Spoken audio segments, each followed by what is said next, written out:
Hello, and welcome again to this evening's Parent Information Evening for Year 7 parents. I am Mrs Norris. I'm one of the assistant head teachers here at John Collett School, and one of my roles is to support our Year 7 students and our head of Year 7 to ensure that they are making the best possible progress and having the best possible experience that they can of school at John Collett School. So this evening, I'm going to start by telling you a bit about the whole school focus and also about how we assess progress over the course of the whole school.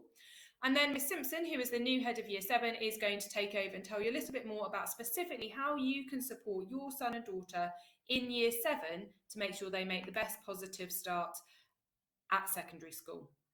So firstly, the focus of the school in 2020 and 2021. So one aspect of school life is about academic achievement and making sure that we support our students to do the best they possibly can, meet their potential in their terminal examinations, either that be GCSE or A-level. Of course, that is not all of the picture. We want our students to be well-rounded individuals, so it's important that we think about their character development as well as their academic achievement. So this is about us providing opportunities for extracurricular activities, trips and visits, leadership opportunities, and obviously this year that is going to look a little different to how it has in years gone by. But actually our students really are developing their character in terms of independent learning, in terms of social responsibility, and actually it's our job to support them with those character development aspects as well as other opportunities. It's really important to us that our students make a good transition from Year 6 to Year 7. And actually our students are well on the way to that now. So hopefully your son or daughter is starting to feel a little more settled at John Collett School and is really starting to feel part of our community.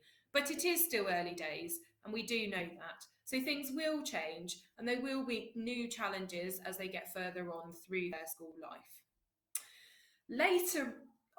Much later on, we do offer courses at post 16 and it's important to us that we have a wide range of subjects and that our students want to stay with us from sixth form. And I know that feels like a really long way off for you for right now, but actually you'll be amazingly surprised how quickly your lovely little 11-year-old turns into a Year 11 and then a sixth former. So it's important that they're starting to think at an appropriate way as to what's going to be happening after school life and what's going to happen next. And finally, as a whole school, we are committed to excellence. So ensuring that we can get the best possible resources and facilities for our staff and students to make sure that as a school we thrive and the students get the best possible opportunities. So as I've mentioned a few times, student achievement is important to us. And I am very, very proud of the students of John Collett School and everything that they achieved, both academically and in character development. And the students at John Collett School do consistently achieve above or in line with national expectations. And that is absolutely down to the hard work and dedication from staff and students. And it starts from day one. It starts from now in Year 7. It doesn't start at the end of Year 11 or when they're taking the exams. So whilst it feels like it's a long way off, it is important that we are thinking about those final goals and how we can best support the students to get those early learning habits in so they get the best possible academic progress that they can in their time here. Just a little side note for you on the grades at GCSE. These grades have been in place now for a number of years, so you are probably familiar with them. However, they are different to the grades that were taken by most of us when we were at school. So at GCSE, the grades go from grade 1 to grade 9. Grade 9 is the highest grade that you can achieve at the GCSE. Grade 9 is awarded to approximately 4% of students nationally. So to achieve a grade 9 is a very impressive thing to do. Grade 7 is approximately equivalent to the old grade A. So anything from grade 7 to 9 is approximately the old A to A star. The other aspect is about the strong pass and standard pass. So a grade 5 is considered to be a strong pass in a subject and a grade 4 is considered to be a standard pass in a subject. So often when you are thinking about post-16 courses, you'll be thinking about how many grade 4s and grade 5s we've got and what scores people have got across the board. This terminology will also start to be used in part of the academic reports that you'll receive each year, so you will start to get a feel for the grading system of a grade 1 to 9. So, assessing pupil progress is an important part of what we do here at school. Firstly, all students are given a target grade for the end of Key Stage 4. So even in Year 7, they are given a target grade for their GCSEs. It is really important that we understand that a target grade is just a target grade. It does not determine the progress of students. It is not a ceiling or a cap, and it's also not what the students are going to achieve. It is a benchmark, an idea of where it is that we think they should be able to achieve if they work very hard with determination. As we go through school, teachers will regularly assess students and they will highlight whether they are on track to meet their target, whether they're exceeding their target, or whether they are not on track to meet their target. And that is obviously at an age-appropriate standard. So what we expect of Year 7s and what we expect of Year 11s is different. But what we do is we say, are you where you should be at this point in Year 7 to get you where you need to be at the end of Year 11? It is an important place to point out the process of learning, because learning is not straightforward and it's certainly not linear.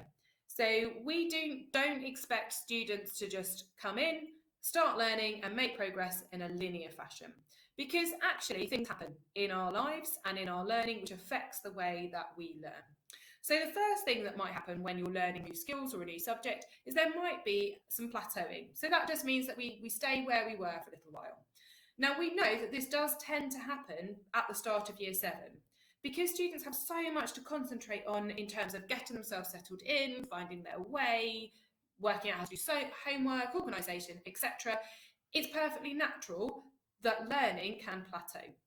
However, what is important is that after a period of consolidation where we've got all those skills together, is that then progress will start to be made and that will be accelerated, so that will be faster.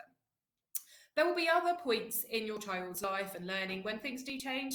Hormones, for example, that has an impact, or other things that are happening. And then again, they might stop making the progress they were, plateau for a little while, and then start to accelerate back off again.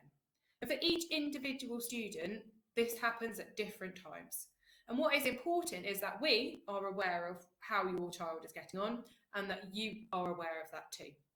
There are occasions sometimes when students will appear to go backwards. So it could be that they start learning a new piece of content or they start learning a new skill in a subject. So in a subject they were doing really, really well, and then it looks like they're not doing as well. And that could just be a natural part of what it is that they're learning. And again, it's about us being aware of this, thinking about it, and making sure that we have identified if we have any concerns about whether students are on track with their learning and where they should be. So you receive a report for your child at the end of each term. You'll also receive an interim report at October, so just before half term.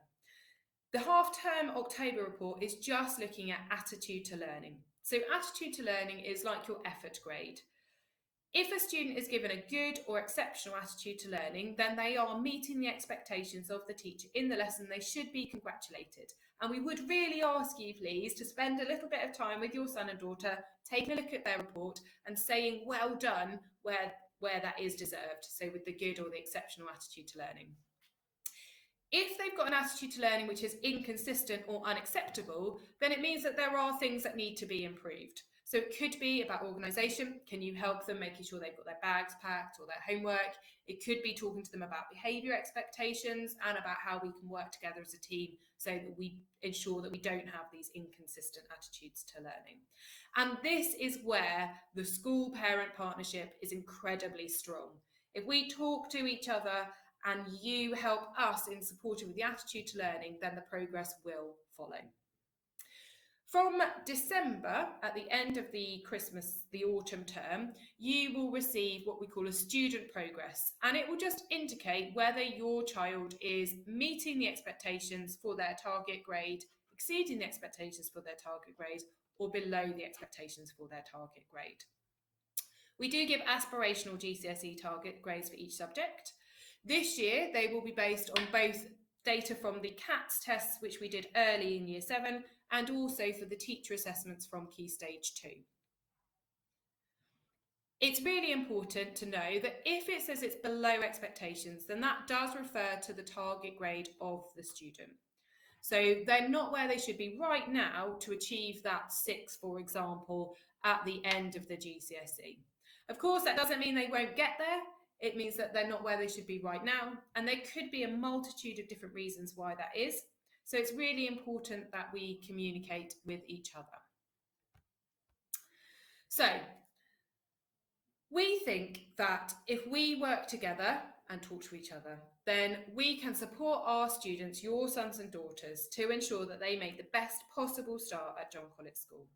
And we have some ideas of what our successful John Colet students will look like. And we truly believe that if we can help your sons and daughters to be learners like this, that they will then achieve later in Year 7. So it's about making sure that we've got learners who love to learn. They love the challenge of learning, they're curious, they're interested. And that comes from us being enthusiastic and getting the students involved. We do want to make sure that our students follow up on our feedback, whether that's written or verbal, and that they want to know how they can improve and that they act on feedback that they've been given. And finally, that we do want students to participate in house competitions and extracurricular opportunities, things that allow them to enjoy school, because if they're enjoying school, they will want to come, and if they want to come, then they'll be learning and the progress will come with it. So that's just a little overview of the whole school picture. I'm now going to finish this presentation and I'm going to hand over to Miss Simpson, who is going to continue the presentation, looking a little more about how you can specifically help to support your sons and daughters in Year 7.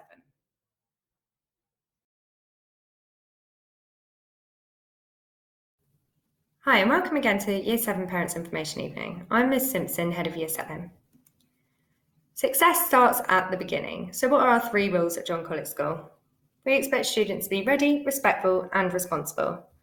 By ready, we mean we want students to come to school in their full school uniform, ready for their day, fully equipped with all their books and everything they need, and also to be ready to learn. By being respectful, we want students to show respect to their teachers and their peers, and also to school property. Being responsible is students showing that they can focus in lessons, not disturbing anybody else in their lesson and in their learning, communicating with teachers when they're finding something too difficult or too easy, and they might need a challenge or a little bit more support. Teachers really want to spend most of their time supporting learning, as that's the most important thing, not dealing with any irresponsible behaviour.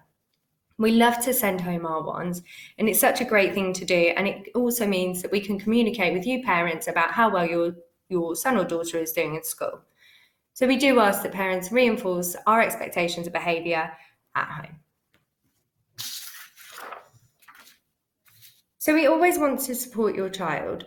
We try and keep consistent messages between home and school. That may be from the form tutors or subject teachers or from me or from another member of the senior leadership team. We work together in partnership to enable success. So we have mentoring, so we have a mentoring system at school, we have tracking systems, so we can look at how students are doing in their classes, looking at their grades, looking at their attitude to learning, and then we can intervene where needed. We can also have peer mentors, so that would usually be somebody in an older year group, but obviously due to the situation that we're in at the moment with COVID, we're hoping to set something up that's a little bit different. We try and offer some support for transition for students who are finding it particularly difficult, as it is a big change from Year 6, especially when a lot of students haven't been at school for quite a long time. But communication is key, from our side to you and from you to us. It's also providing students with the tools to succeed. So the first step in succeeding is having full attendance to school. Obviously, that can't always happen. Students may be sick or there may be a problem. However, that's key and absolutely imperative to students succeeding. So Year 7 should be in school by 8:28. That's when the warning bell goes and they should start making their way to form time. You will be notified by email if your child has been late to school on more than 3 occasions. We track this every 2 weeks. However, if a student is late in the morning and it's up to 5 minutes, they will get a C1, which you would be alerted of anyway. Following this, if you've received this notification, you should contact the form tutor to check that your reasons match up with what we're hearing, just to make sure that everything's everything is being understood.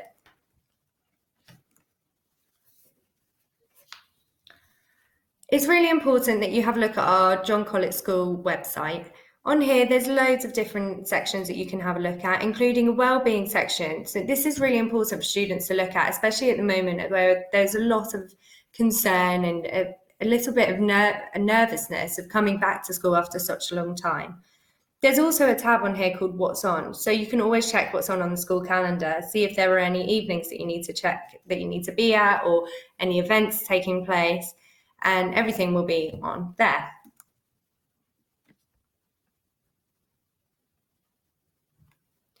So, as I mentioned before, attendance really matters. So, our average attendance for Year 7 students was 96.2% last year, which is absolutely fantastic. So, how can we help maintain this for this year? So, what do we do to support and reward good attendance? At school, when we have 100% attendance, we have a raffle. So, students can win prizes if they get full attendance. A few students have an attendance rate of around 90%. To many people, this sounds really good. However, if you have a 90% attendance record, it means that you're absent from lessons for the equivalent of 1/2 day every week. A 90% attendance rate means that you have missed approximately 100 lessons or 20 days in the school year. Over 5 years, this adds up to half a school year. Research shows that missing 17 days a year, which is 85 lessons, will lead to a drop of at least 1 GCSE grade. So looking at strategies for getting good school attendance is starting the habits early on. So establishing good routines such as reading before bedtime and going to bed on time every night. Making all appointments for doctors, dentists, opticians, everything like that after school hours or during the school holidays where possible. And only take holidays during school holidays. It's also great to take an active interest in your child's schoolwork and offer support with homework. A lot of children do struggle when they've left the classroom and they don't have teacher support to get their work done. It's not easy to remember everything, so offering support with that at home is brilliant. Making sure that your child understands the benefits of regular attendance at school is key. Don't let your child stay off school for a minor ailment. If they've got a little bit of a headache, normally a bit of water and they'll be okay. So the last thing is catching up on work missed through absence. That's absolutely vital in order to make sure that your child is catching up on anything that they've missed. So looking at some key issues for Year 7. A big one is homework submission. So in the first half term, students should only get homework from core subjects. So that's English, Maths and Science. However, after October half term, this will start to become more of a regular occurrence from all subjects. So the key thing here is to make sure that personal organisation is really well done and time management. So students should be trying to make evening timetables to make sure that they've got a slot to do their homework in before they're taking part in free time hobbies such as Xbox, which is a typical one. Another issue is behaviour for learning. So we're very different at a secondary school from a primary school. So the attitudes that we expect are a little bit more mature. So we expect students to be working hard all the time, focusing on their work and trying to help others around them and being really proactive about seeking help when they need. And not taking part in irresponsible behaviour such as distracting others, just getting on and working hard. So behaviour notices are sent home with teacher names on the school day following an incident in class. So for example, if something's happened on a Monday, you'll receive a notification on the Tuesday. So these are called consequence points and these will come home. You'll see the name of the teacher. And if you have a query, you can ask. Equipment. This is a big one. So organisation at the moment is very different. We've had 6 months off school. Nobody's used to having all their stuff in one place, ready to learn. So looking at this is really important. So a suggestion is to ensure that all equipment is brought in each day. Is packing your bag the night before really helpful. Getting involved. So developing character is really important, especially at this age. And this can be done through all our extracurricular activities. Obviously, these are a little bit limited at the moment, but there are definitely still things that can be done. So there are lots of house events that take place, which is really great to get involved in because it can earn lots of house points. And so we have stuff such as house photography, house art. There was house cooking last year. There's loads of different things, and you'll hear about them throughout the school year, but it's really important to get involved as much as possible, especially because there's different year groups who can be involved, and it's a great way to get to know different people. So as mentioned before, homework in Year 7 is slightly different. So you've got a reduced homework setting for autumn term. So you'll only have the core subjects in the first half term. Non-core subjects begin to be set in the second half term. So we want to support students to develop organisational skills. So using timetables to bring the correct equipment, as mentioned in the videos from our Year 8s before as well. So I would look at a timetable the night before and think, oh, I've got music tomorrow, I'm going to need my headphones. I've got maths tomorrow, I need to make sure I've got my compass and protractor and my calculator. So it's developing these habits. We also have homework clubs at school, so these run until 4 o'clock every evening, and students can turn up and they can sit and use the school computers. This allows them to access their Google Classroom, online worksheets, they can print stuff at school. So it's really beneficial to attend those especially if students struggle to work at home. Management of Google Classroom. So Google Classroom is new for us all. So students can log on to Google Classroom from RM Unify using their school login details. And on there, they've got a to-do list down the side. And down here, they can see any homework that's been set for them. Once it's done, they should click hand in and that'll be done. So this is where the students will find Google Classroom, where the arrow is pointing to. And this is when they've logged into their RM Unify. This is their to-do list. So you can see all their different classes here. And then they've got a list of their assignments. So it's pretty straightforward. A lot of our communication is done by email now. We don't really hand out letters anymore. So even our students will receive emails from us. So they should really get used to checking their own school email address at least once a day. So if you're at home, once again, just going onto RM Unify, logging in with the school details and checking it there. Or a lot of smartphones, they have email apps that you can use, such as Gmail or just the normal mail app on an Android or a smart or an iPhone. So students could add it to there if they want, and then they can get notifications when they're getting emails, or just at home on a computer or a phone is absolutely fine as well. So what do you do if a student forgets a piece of equipment? So in the morning, if a student's forgotten something that's quite easily rectifiable, such as a PE kit, and if a parent or carer is able to come and bring that in, that would be really useful. So a student can go down to the school office and try and contact home. If this is not able to be done, then a student will be given a C1 for not having their equipment, as it is a lack of organisation. However, if it's something smaller, such as a ruler or a protractor, then they might be able to borrow something off a form tutor or off a friend if they're happy to do so. However, given the certain circumstances at the moment, it may be that people aren't comfortable with lending out equipment and it would have to be cleaned afterwards. If a student is ill or injured whilst at school, they should be going to see matron. So if it's during a lesson, then a teacher will press an on-call button and a member of the senior leadership team will come and get them and take them down to matron and hopefully be able to get them back to class as soon as possible.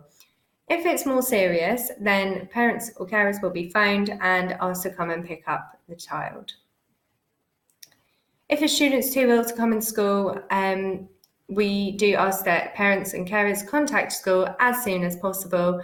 And at the moment, teachers are uploading everything from their lessons, or as much as possible from lessons, by the end of the day. So there is that availability of schoolwork for students to catch up on. You can check that homework is due. As I showed you a couple of minutes ago on the Google Classroom, there is a to-do list for students and they can check it there, and it's got all the assignments that are due, and it should have due dates, which generally go in date order so that they can prioritise what needs to be done soonest. How do you contact a member of staff? So on the school website, there are members of staff email addresses, depending on who you need. However, it is always the first initial of the member of staff and the surname at johncollett.co.uk. So you can email them, or if you would prefer to phone, then you can just phone the school and they will let the teacher know to call you back. You can also check the parent section under FAQs on the school website if you have any further questions about this. So Year 7 top tips for at home. So homework and personal organisation, this is a key one. Personally, I would recommend that students on the day they get homework, go home and do that homework that day. Organising for the next day, check the timetable, pack your bag the night before and double check in the morning. Setting up these routines is absolutely key in getting into good habits for the year. So if you start the year by keeping on top of your homework, it won't start to become so difficult. And then keeping yourself organised for the school day, if you get into that habit, it's brilliant. Use of social media, technology and gaming. I'd recommend that students are reading before bed, as that gets them in the right frame of mind, and also the blue light from screens can be quite harmful to the eyes and can stop you from sleeping. So trying to avoid these at night would be best for students and not spending too much time on them. I know there can be a lot of time spent on a lot of social media and playing on various games on Xboxes, PS4s, but avoiding this would be the best thing at night. Having a bit of personal space, so having a space at home which is just for the child to be doing their work and to just have it to themselves if they can, if it's possible. A bit of desk space or sitting at a kitchen table with all their stuff around them is really, really useful. And it can help get homework done to a good standard and for students to focus. Literacy skills and reading for pleasure are a great thing for Year 7. A lot of misunderstanding in subjects can come from not enjoying reading, and so if you start to get your child to read out of enjoyment, then it can really set them up for success in the following years because they can start to understand books and understand a wider range of vocabulary in school. And now we're going to see two Year 8s giving their top tips for being in Year 7. I'm Milo from Year 8. During my time in Year 7, I thought that there were many great moments. These great moments were things like realising how easy it is to make your way around school and also how easy it is to make friends. But there are some things that people might find slightly more challenging. These things might be staying on top of getting to lessons on time. Well, I can assure you that as long as you listen to the bells and the time, I can assure you that you will be able to get to lessons on time. I'm George from Year 8. The thing I enjoyed about moving to Year 7 was how friendly everyone was. One thing that I found hard was remembering everything, like my books. I overcame this problem by pre-packing my bag the night before and just double-checking it. So, points of contact. If you've got an area of concern or an issue in a specific subject, if this can even be about homework, then you need to contact the subject teacher, preferably by email. As I said before, it would be their first initial with their surname at johncollett.co.uk. If you're concerned about personal relationships, which includes bullying and personal belongings, then your first point of contact is the form tutor. And I will be introducing you to those in a couple of minutes. General academic progress concerns. In the first instance, contact the form tutor. If they're not entirely sure on how to address this, then it can be discussed further up. Requesting for absence is done by the school office.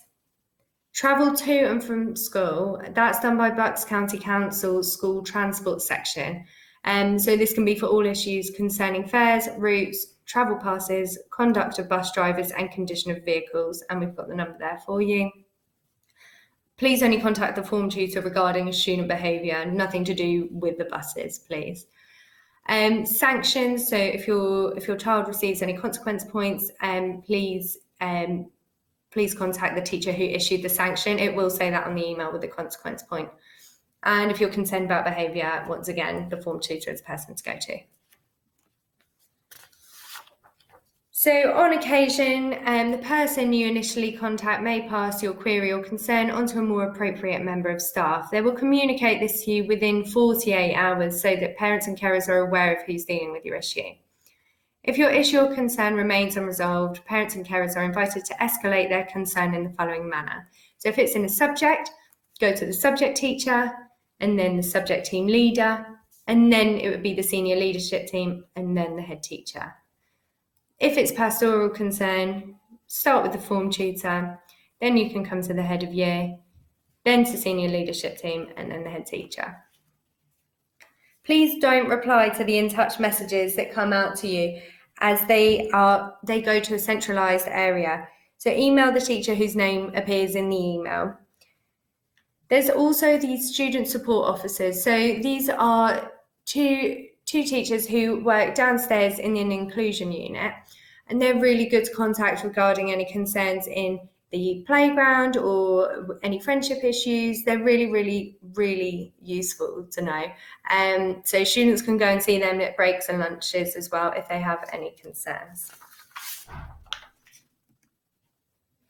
So below here are the contact details for me and for the form tutor of 7A, Mr. Stowe, 7C, Ms. King, 7G, Mrs. Elwood, 7JA, Mr. Williams, 7JB, Miss Futrell, 7T, Mr. Richardson, and 7Z, Mr. Graham. So these are the form tutors for Year 7 who you are going to hear a short message from now, just to introduce themselves. Hello, I'm Mr. Stowe and I am Assistant Head of Maths, and I am also the form tutor to 7A. Hi, my name is Miss Futrell. I'm an NQT this year, so it's my first year of teaching. I'm very much looking forward to being Year 7 JB's form tutor, and if you have any questions, don't feel afraid to ask. Hello Year 7 parents, my name is Mrs. Elwood. I am the form tutor for 7G. And I am also head of Garnet House, so that means that I oversee the house system and the competitions and try and encourage them to take part as much as possible. I'm also head of history and subject team leader for humanities, so I oversee not only the history department but also the geography and RE departments too. This is my 8th year at John Colet and my 16th year of teaching. So very excited to be back in the classroom and to get stuck into the new year. Hi, my name's Miss King. I am the form tutor this year for 7C. If you've got any questions or queries, please don't hesitate to get in touch. My email is tking@johncolet.co.uk. Good evening, my name is Mr. Richardson. I'm the current form tutor of 7T. I'm a cover supervisor at the school specialising in tech, art and design, and I'm an ex-student who was here many, many years ago. I just want to wish all the students the best of luck at John Colet. I know you're going to have an amazing time. Hi there, I'm Mr. Graham. I am a PE teacher here at John Colet School. This is my first year with the school as well, so I am learning everything as much as your kids are as well. So I'm really looking forward to my time here with them. Hello, I'm form tutor for 7JA this year, Mr. Williams, and I'm science. So some key dates just to finish with. Obviously everything feels a bit uncertain at the moment, so we cannot absolutely guarantee that things will go ahead on dates as we expect. But reports, they should go ahead as normal, and you will get attitudes and learning reports on the 19th of October. Your progress reports will be issued on the 7th of December and then the 15th of March. There is a consultation evening and it's looking to take place on the 25th of March from 4 till 7:30 p.m. However, we need to confirm the format depending on what the situation is with COVID at that time. You will then get an end of year report on the 5th of July. And that's everything from me tonight. Thank you so much for listening, and I wish your child all the success in the coming year. Thank you.